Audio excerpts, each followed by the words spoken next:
After the detection of a helium system anomaly, mission managers face one of the most critical decisions in the Artemis II launch campaign.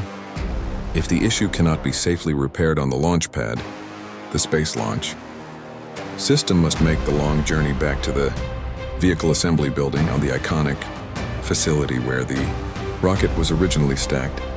This operation is known as a rollback. First, the rocket is powered down and placed into a safe configuration for transport. The mobile launcher is secured, access arms are retracted, and the vehicle is prepared for the slow trip across Kennedy Space Center. Then the crawler transporter, a massive machine that moves at less than 1 mile per hour, begins the journey. Carrying the fully assembled SLS, it travels the crawler way back to the VAB. The rollout alone can take several hours.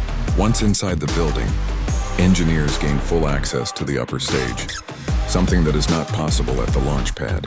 Platforms are extended around the rocket, allowing technicians to reach the helium system deep inside the Interim Cryogenic Propulsion Stage.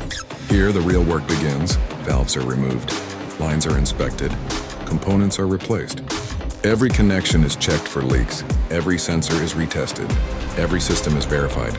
After the repair, the entire helium pressurization system must go through functional testing to ensure it performs perfectly under cryogenic conditions. Only when the data confirms the HOR anomaly has been eliminated can the rocket be cleared to roll.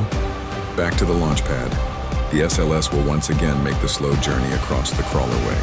And before any astronauts board Orion, NASA will repeat the wet dress rehearsal, loading the rocket with super cold propellants and running the countdown one more time. This process takes weeks, but for a crewed mission to the moon, nothing is left to chance. Every delay is a step toward safety. Every rollback is a step toward launch. And when Artemis II finally lifts off, it will do so with the confidence that every system has been tested, repaired, and proven ready for deep space. Thank you for watching Voyage to Void, and join us on the next journey into the universe.